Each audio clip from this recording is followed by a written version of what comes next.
Estamos aqui para abordar uma temática que consideramos muito importante para todos nós, espíritas e não espíritas. E possivelmente que para muitos de vocês, televidentes, seja novidosa, que seria a sabedoria das emoções.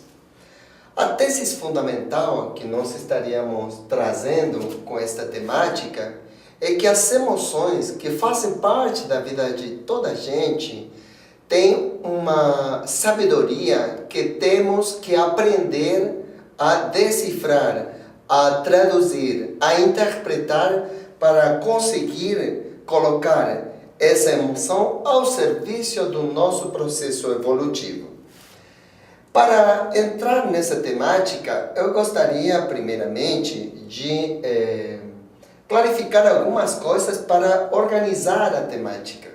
E nesse sentido, seria muito importante fazer uma primeira configuração de como é que classicamente são compreendidas as questões psíquicas para a psicologia tradicional.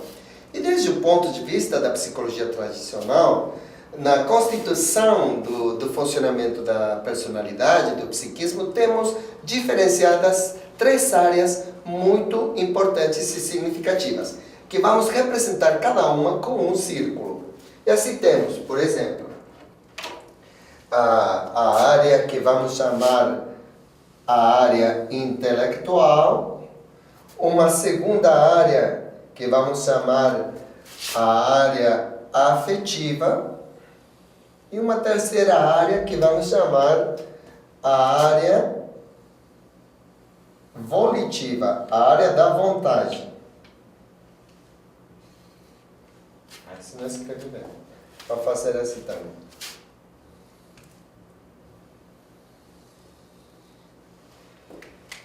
Essa área que vamos chamar da área intelectual ou área cognitiva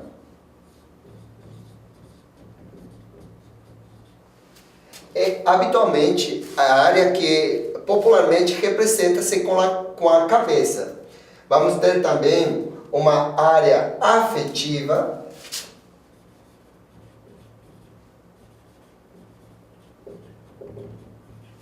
e vamos ter também uma área volitiva,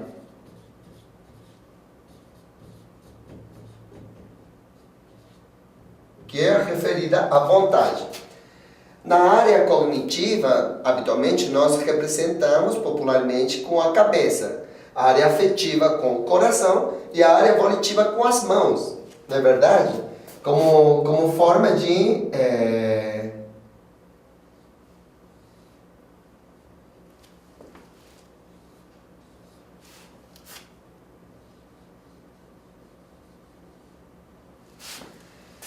representar essas grandes potencialidades do psiquismo humano. Hoje, nós vamos nos focar na área afetiva. E dentro da área afetiva, onde temos uma infinidade de vivências de caráter afetivo, vamos trabalhar especialmente com a temática das emoções. E o primeiro que nós gostaríamos de dizer nesse sentido é que se nós identificamos diferentes tipos de vivências afetivas, vamos encontrar desde as mais primitivas, desde as mais simples, desde as mais primárias até as mais elevadas, até as mais evoluídas, até as mais desenvolvidas. Poderíamos, dentro dessa área afetiva, diferenciar o seguinte: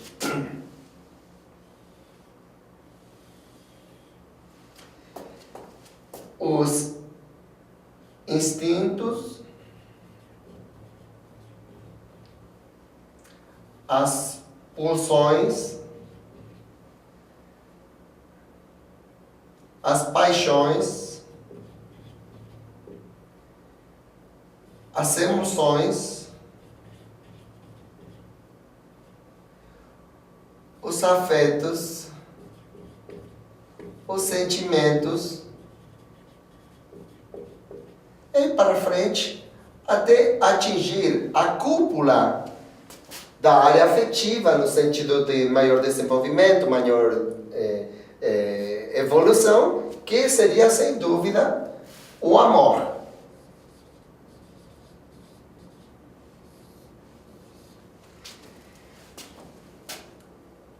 Que é o que define, principalmente, o que são as emoções.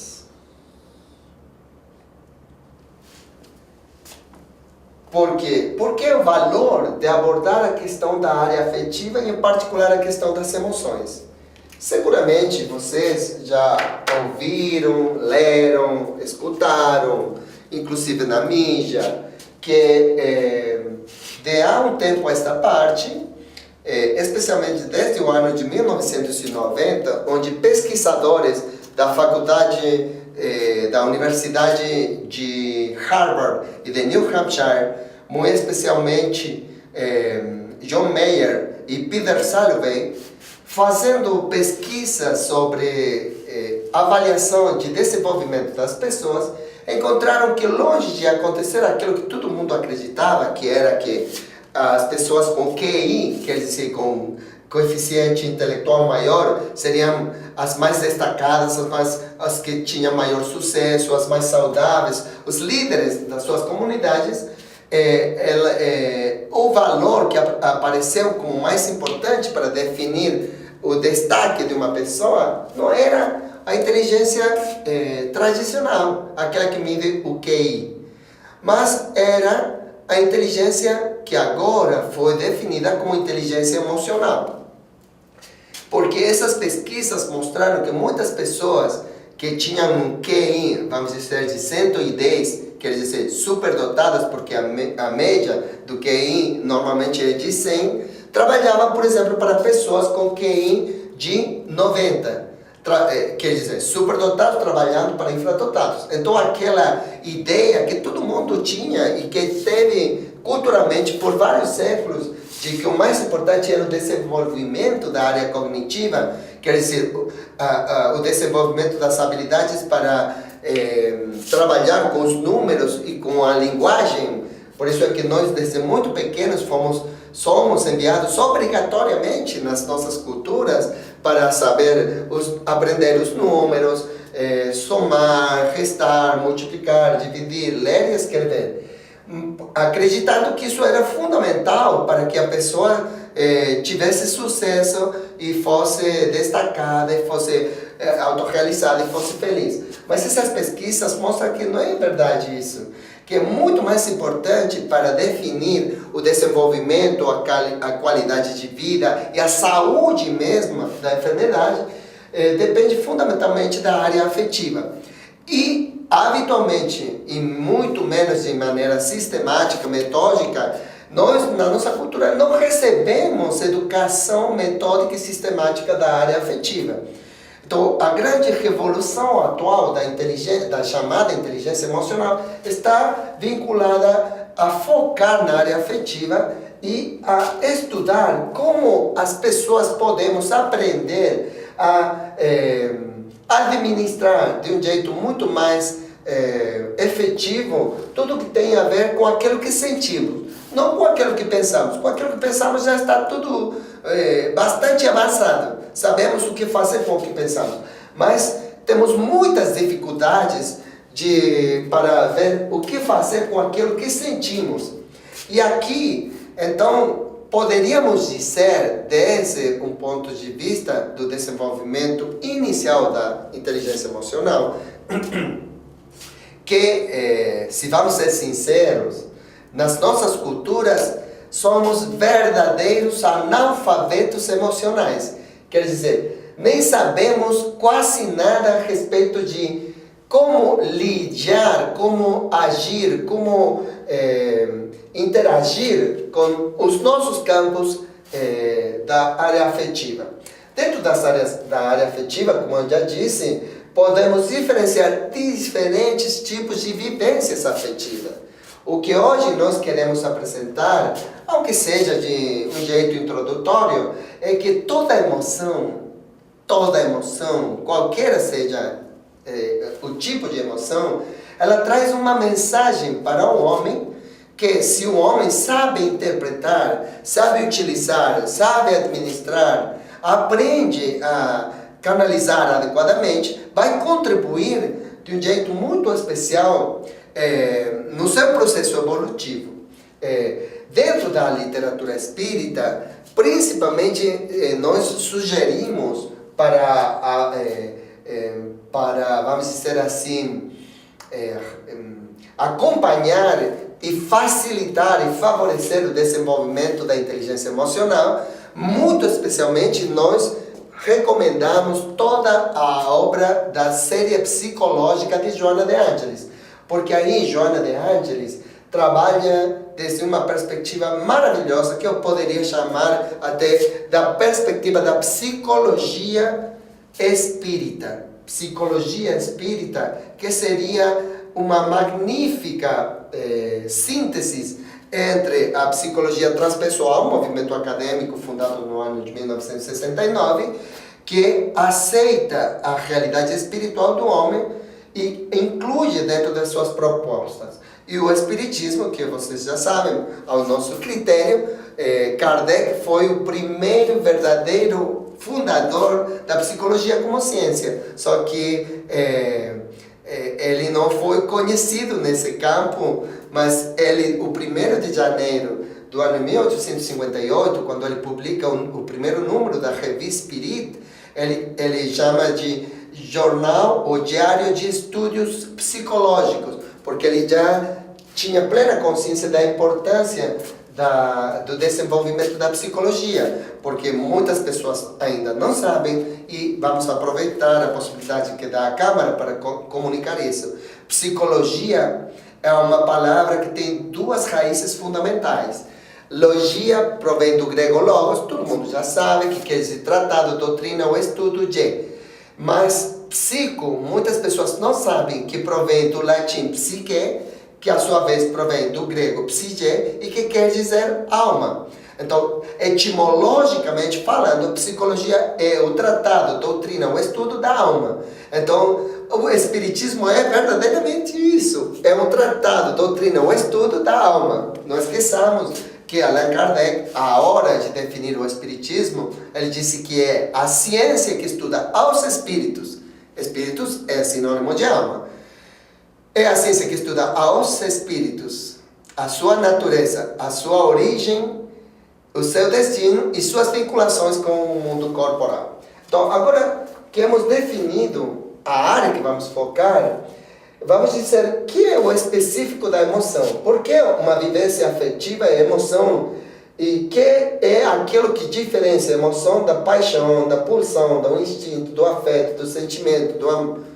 A emoção é uma vivência afetiva singular que tem características próprias e específicas. Quais são essas características? Toda emoção tem sempre, se não tem, então não é emoção.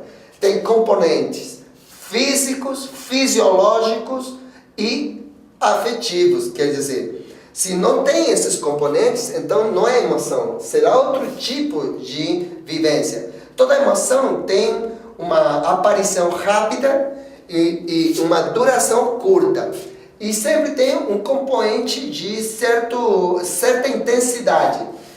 Por exemplo, o sentimento, a diferença, sendo também uma experiência afetiva, uma vivência afetiva, o sentimento ele é muito mais prolongado no tempo que a emoção. A emoção aparece forte, dura um pouco e depois desaparece.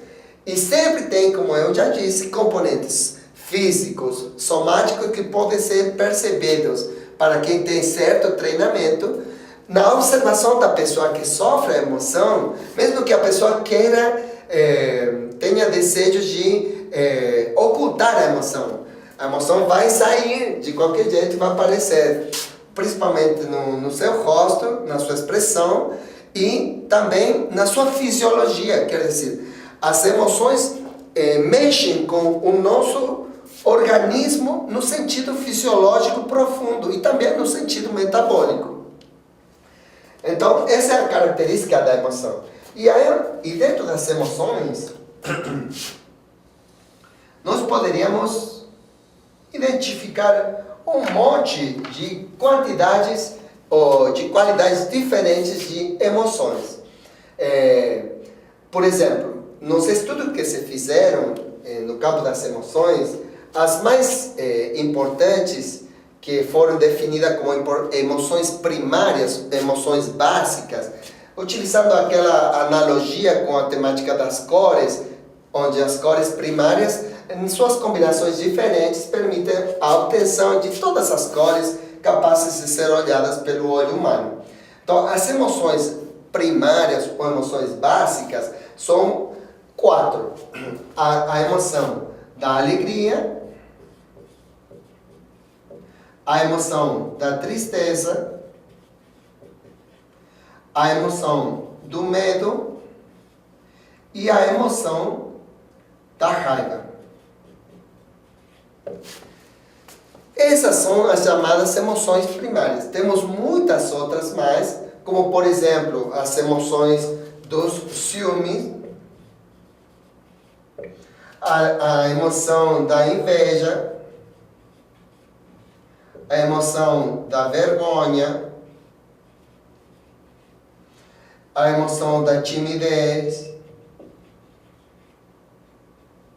E tem muitas outras mais. Mas essas 4 que nós vamos señalar aqui são as chamadas emoções primárias.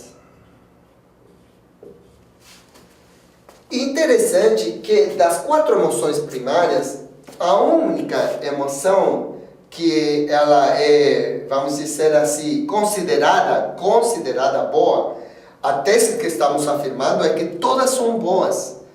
Nem todas são agradáveis, que não é o mesmo, mas não existe, ao nosso critério, à luz das modernas pesquisas do campo da inteligência emocional, a ideia de que temos emoções boas e emoções más, ou emoções positivas e emoções negativas. Porque toda emoção é parte, ou faz parte do acervo de vivências que Deus colocou no homem para contribuir a seu processo evolutivo. E é um conjunto muito complexo de percepção que permite que o indivíduo faça as correções necessárias para avançar no seu processo evolutivo, sempre que bem trabalhada. Então, das 4 emoções básicas ou primárias, só é agradável, quer dizer, só é geralmente bem aceitada, bem procurada, a alegria. As outras 3, a tristeza, o medo e a raiva, elas são mal chamadas para nós emoções negativas ou emoções más. Na verdade, negativas ou más são por causa do mau funcionamento da má tradução que nós fazemos dessas emoções e do mau manejo, do mau direcionamento que nós fazemos dessas emoções. Porque, na verdade, as emoções, elas trazem todas uma mensagem que, se nós traduzimos adequadamente, podem contribuir de maneira muito importante para, inicialmente, basicamente, para a nossa supervivência. E secundariamente para a nossa, vamos dizer assim, para a nossa maior qualidade de vida, para o nosso maior sucesso na vida e também, como foi demonstrado já pela psiconeuroimunoendocrinologia, vão contribuir para nossa melhor saúde corporal mesmo. Vamos ver como as emoções, elas induzem, quando mal administradas, processos patológicos no organismo e, pelo contrário, quando você trabalha adequadamente com as emoções, elas produzem ou facilitam o processo da saúde, o processo do equilíbrio orgânico. Então, vamos tentar dar alguns exemplos que possam servir para compreender isso. Antes disso, quero compartilhar com você uns estudos que foram realizados muito interessantes para mostrar como é a questão da comunicação emocional entre os indivíduos. Que eu acho que vocês vão compreender muitas coisas que já aconteceram com você e que acontecem habitualmente e seguramente vão continuar acontecendo, que todo mundo vive, mas nem sabe muito bem como compreender. Isso tem a ver com a temática da pesquisa vinculada a como as pessoas compartilhamos, como comunicamos as nossas emoções. Gente, essa informação que é realmente reveladora.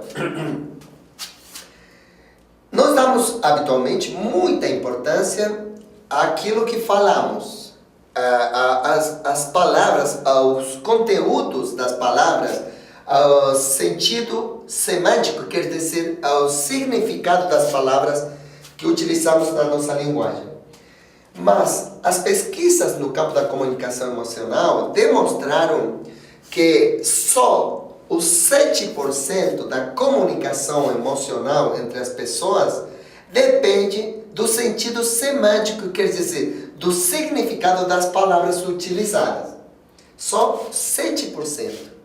A maior parte, que é os 55%, depende fundamentalmente da expressão facial, da mímica e da postura corporal. E o 38% restante depende do tom da voz. E isso é muito importante tomar consciência. Por isso é que quando, por exemplo, quando vocês têm uma criança pequena, uma criança de 2 anos, até é possível que a criança não compreenda ainda a linguagem verbal no seu sentido semântico. Mas qualquer coisa que a criança faça ou que aconteça no seu ambiente, ela vai ficar olhando para a mãe, olhando detidamente para a mãe, porque a criança habitualmente tem uma sabedoria emocional muito alta, porque ela sabe, quer dizer, ela não é consciente disso, mas ela sabe que o mais importante, ela não pode explicar, mas ela identifica que o mais importante é olhar para o rosto da mãe, para o corpo da mãe, ouvir o tom da voz da mãe. É muito pouco importante o que a mãe disse semanticamente, porque é só 7%.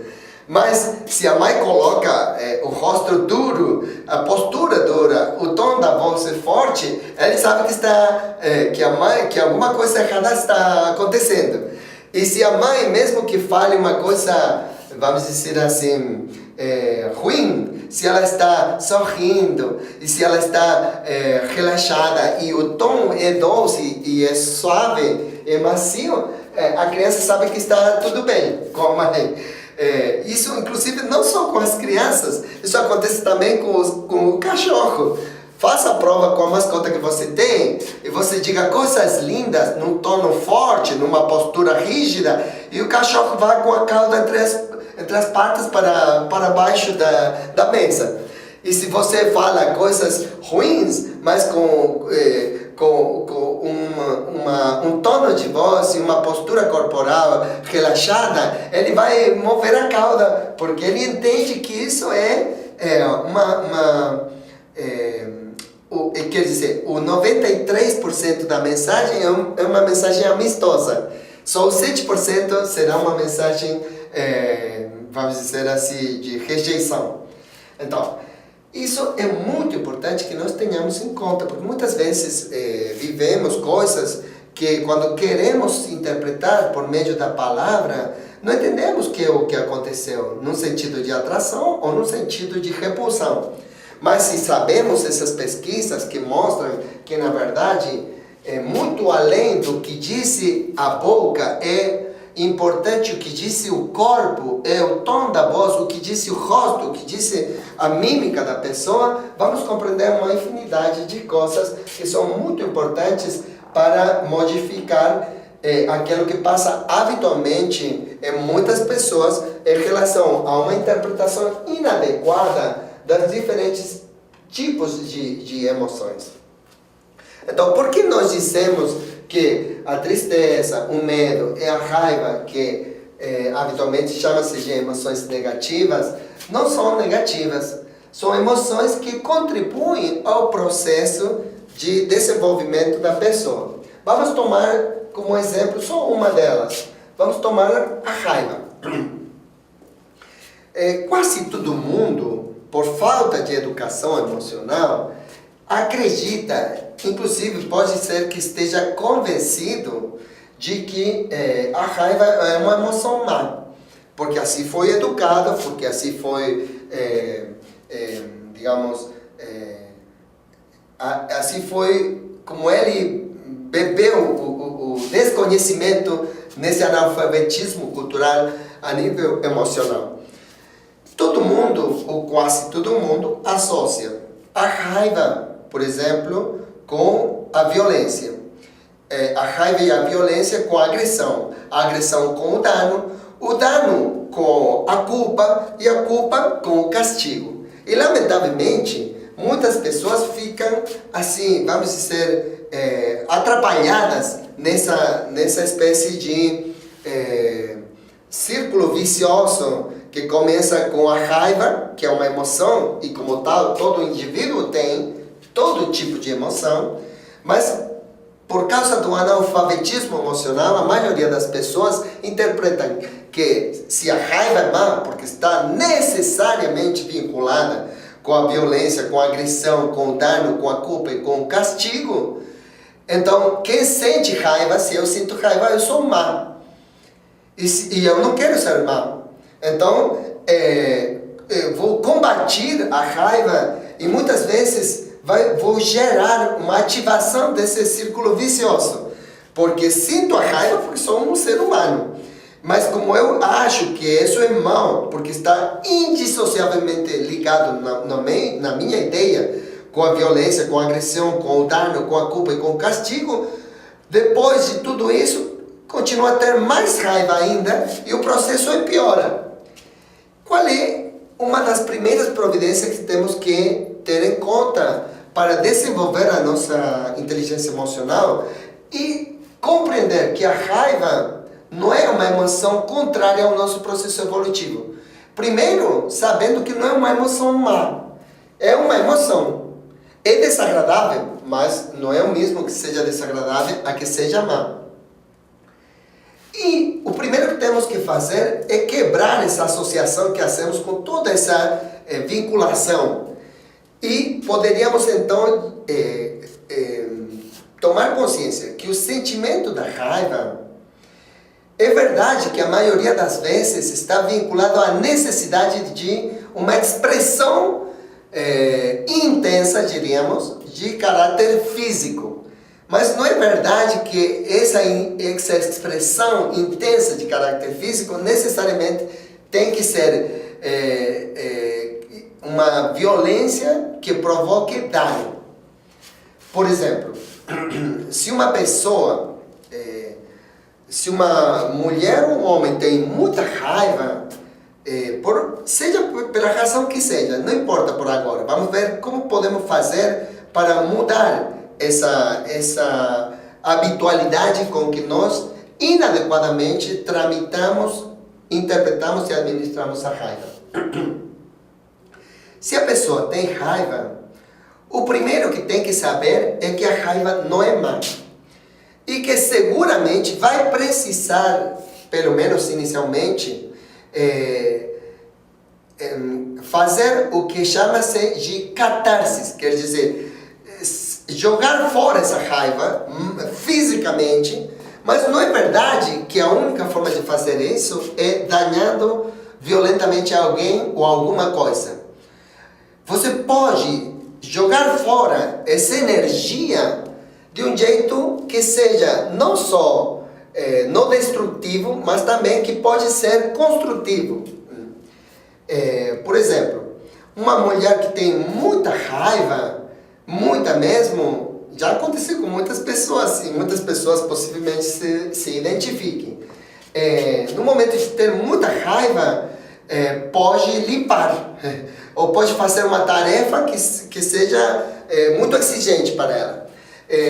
E vai acontecer uma coisa muito curiosa, que a pessoa vai limpar muito mais, com mais energia, com muito mais força e com muita mais eficiência que quando limpa sem sentir nenhuma coisa vinculada à raiva. Quer dizer, essa energia bem administrada, bem veiculizada, pode produzir efeitos saudáveis e efeitos úteis, que não necessariamente estão vinculados ao dano, à violência e à agressão. O mesmo para um homem que está com muita raiva, por exemplo, eu garanto que se você pega os instrumentos para trabalhar no jardim, em pouco tempo vai fazer no seu jardim, com a pá, com o pico, com o que seja, com a assada, rapidamente vai conseguir, em pouco tempo, fazer aquilo que possivelmente você não fazia por vários meses ou anos. Quer dizer, as emoções, elas implicam uma energia que, no caso da raiva, por exemplo, é muito forte, muito importante. E, por definição, energia é a capacidade de produzir trabalho. Então, gente, é mentira que essa energia necessariamente tem que ser destrutiva. Essa energia pode ser construtiva, pode ser edificante, mas temos que nos educar na vinculação dessa energia para que seja assim. Se a pessoa consegue fazer essa catarse, leva o nível energético a uma dimensão que é mais fácil de ser administrada pela pessoa. E quando é mais fácil de ser administrada, então diminui o risco de ter reações impulsivas que concluam nesse processo de dano, de prejuízo, de violência, de prejudicar qualquer coisa. Então, qual é o grande desafio para que tornemos a emoção da raiva numa emoção que contribua ao processo de desenvolvimento da pessoa no sentido evolutivo? O grande desafio seria assim: como transformar a raiva que destrói na raiva que resolve? Quer dizer, a energia poderosa da raiva existe na condição humana porque Deus colocou essa condição na realidade humana. E nenhuma coisa que Deus colocou na nossa realidade é porque sim. Tudo que Ele colocou está inicialmente colocado no sentido de nos auxiliar no processo da evolução.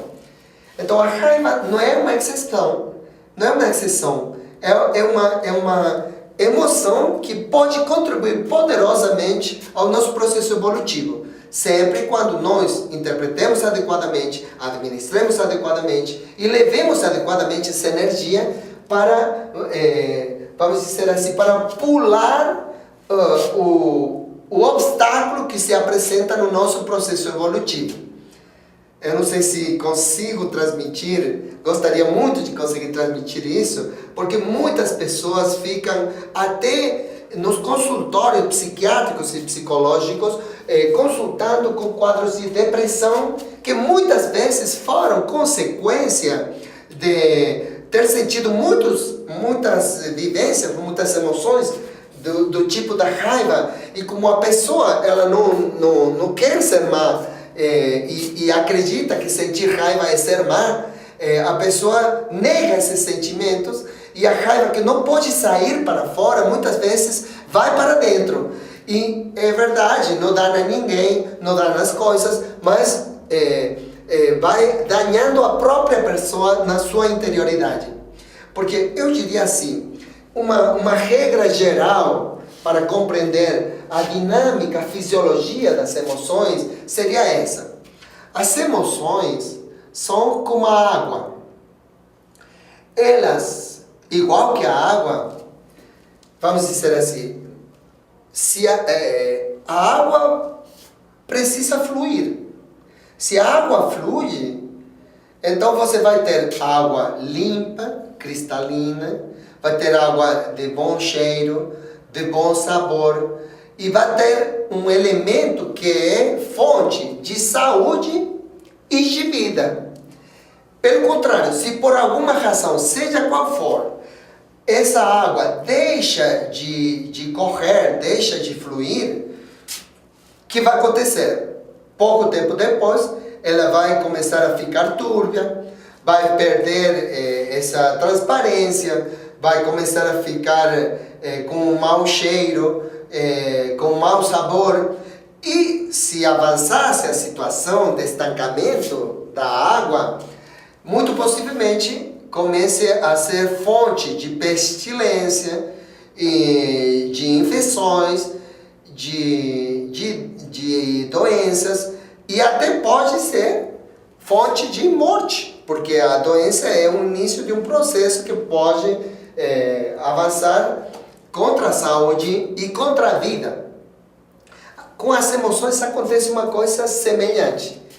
Toda emoção busca fluir. E nós, se tivéssemos maior inteligência emocional, facilitaríamos esse processo do fluir da emoção em cada um de nós como parte de nossa saúde. Só precisamos fazer mudanças, modificações na maneira em que nós estamos acostumados a lidar com essa emoção e entender que a emoção nunca é um inimigo. A emoção é um aliado. Por exemplo, se nós tomarmos a temática, a emoção do medo, eu não sei se em português existe, mas lá em espanhol nós dizemos o medo não é sonso. Quer dizer, o medo, na verdade, como emoção, é uma emoção que está ao serviço da supervivência do homem.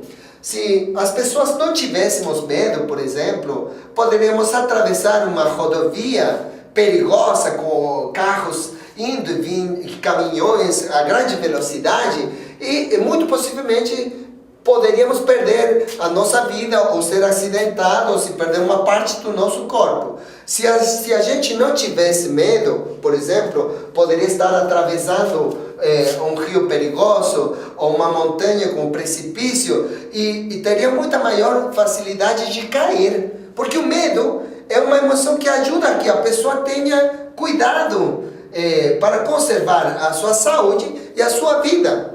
Claro, sempre que o medo seja adequado à situação ou àquela circunstância que aparece como uma ameaça. Agora, se a ameaça é uma formiga e a pessoa tem fobia à formiga, logicamente já estamos falando já de um medo patológico. E é muito interessante perceber que entre cada uma dessas emoções, a diferença do que acontece com outras áreas do funcionamento psíquico e da realidade humana, existe um gradiente, vamos dizer assim, de variação que é muito difícil identificar onde está o limite. Por exemplo, a tristeza. A tristeza é uma emoção natural que acontece com qualquer pessoa que sente que perdeu algo de muito valor para ela, seja material, seja emocional, seja afetivo. A emoção da tristeza é uma emoção que vai aparecer sempre que a pessoa sinta que perdeu alguma coisa. Agora, se essa tristeza, que é uma emoção natural, que todo mundo tem, tristeza quando, por exemplo, perde a vaga do ingresso à faculdade, quando um ser querido está numa situação dolorosa e perde a possibilidade de compartilhar coisas com ele. Qualquer coisa de pérdida pode gerar essa emoção de tristeza. Agora, se essa tristeza, que é normal para a situação, por exemplo, de rompimento de um namoro, ela vai além de certo limite, essa tristeza transforma-se numa tristeza patológica, e então já estamos no campo da depressão, que é uma das patologias, junto com o grupo dos transtornos por ansiedade, mais frequentes de consulta nesse momento no mundo, nos consultórios psicológicos e psicoterapêuticos.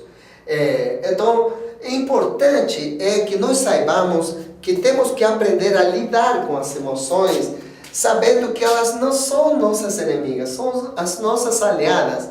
E para isso, imprescindível é que nós possamos fazer uma tarefa de autoconhecimento que permita uma maior habilidade para lidar com cada uma dessas emoções, porque as emoções são muito importantes no nosso processo evolutivo. Se uma pessoa tem inveja porque outra conseguiu alguma coisa, a inveja, que muitas vezes é muito mal vista, é considerada uma emoção terrível, na verdade, bem dirigida, a inveja poderia ser o estímulo emocional mais importante para que eu superasse minhas próprias limitações para atingir aquilo que a outra pessoa conseguiu e que eu invejo. Quer dizer, eu não sei se existe em português, nós em espanhol falamos de inveja branca e inveja preta. Quer dizer, a inveja preta é aquela que você vai tentar danhar ao outro que tem aquilo que você não tem. Essa é uma forma inadequada e patológica ou inconveniente de tramitar a inveja, essa emoção, por causa da ignorância emocional. Mas uma pessoa inteligente emocionalmente, o que tem que fazer? Tem que dirigir esse sentimento para o lado do que chamaríamos a inveja branca. Quer dizer, aquela pessoa conseguiu uma coisa que eu gostaria muito de ter, mas não tenho, então vou trabalhar, vou me esforçar, vou atingir aquilo, estimulado e motivado pela experiência da outra pessoa. Quer dizer, eu não vou procurar fazer dano à pessoa que conquistou aquilo que eu quero conquistar. Eu vou aproveitar, observando a pessoa que conquistou aquilo que eu quero conquistar, para aprender como fazer e me motivar, me estimular para assumir o desafio de atingir aquele objetivo que a pessoa antes de mim conseguiu. Compreende? Quer dizer, para cada uma das emoções, inclusive aquelas chamadas más, existe um sentido, e esse sentido é um sentido evolutivo. Quer dizer, é um sentido de crescimento. E o grande desafio que eu deixo para vocês é esse. Por favor, procure se auto-observar, procure se autoeducar, procure se informar, procure se treinar no manejo, na direção, na administração dos diferentes tipos de emoções, porque você, o dia todo, está sentindo coisas que, na maioria das vezes, as sofrem e as padecem, inclusive são motivo de queda. A boa notícia, que está muito bem abordada por Joana de Ângeles nos livros da série psicológica, é que você pode, eu me atrevo a dizer que, ademais de que você pode, você deve ampliar a sua compreensão sobre a temática das emoções para poder utilizar o desenvolvimento da inteligência emocional a favor do seu próprio processo de aprimoramento espiritual. É muito importante que nós saibamos que a melhor maneira de conseguir a nossa transformação moral está vinculada a uma aprendizagem psicológica. Por isso eu me atrevo aqui a compartilhar com vocês uma informação que consideramos muito valiosa e que pertence, pelo menos eu soube por parte de um colega, que é Eduardo Gomes Montanelli. Gomes Montanelli, que é um psicólogo do nosso país, ele fez uma pesquisa muito... Daniel Gomes Montanelli. Ele fez uma pesquisa muito interessante no dicionário da linguagem filosófica de Fouquier. e ele encontrou que na língua francesa, moral é uma palavra que tem significado psicológico, ético e social. E isso é muito importante, porque quando Kardec diz reconhece seu verdadeiro espírita pela sua transformação moral e pelo esforço que realiza para dominar suas más inclinações, ele já estava sabendo, porque ele escreveu isso em francês. E quando ele fala de transformação moral, ele está dizendo que é necessária uma transformação psicológica que tem que ver com essa nova descoberta da importância da inteligência emocional, que vai permitir a transformação ética, quer dizer, que melhore os valores do indivíduo, e vai se consolidar na transformação social, que seria a prática da caridade. Então, gente, a mensagem final é essa. Se nós estamos em condições de assumir, que eu acho que estamos, o desafio de nos estudar, de nos autoconhecer, para avançar na administração adequada das nossas emoções, vamos descobrir aí aliados poderosos, que seria a sabedoria que as emoções têm para nos dar no processo da nossa transformação moral, porque transformar-nos psicologicamente é transformar-nos moralmente. Por isso, seria um poderoso recurso para a nossa promoção, para a nossa evolução. E vocês sabem que evoluindo vamos atingir o que todo mundo busca, que é a felicidade, a plenitude, o sucesso. E agora não temos tempo, mas na verdade uma outra linha muito importante vinculada com o desenvolvimento da importância da boa administração da inteligência emocional é a saúde corporal, vinculada à proposta da psiconeuroimunoendocrinologia, que permite saber como é que, dependendo do que nós sentimos, vamos ter um corpo saudável ou um corpo doentio. Então, a mensagem é essa: as nossas emoções têm uma sabedoria. O grande desafio é utilizar, reconhecer e administrar adequadamente essa sabedoria para colocá-la ao serviço do nosso próprio processo evolutivo. Muito obrigado pela sua atenção.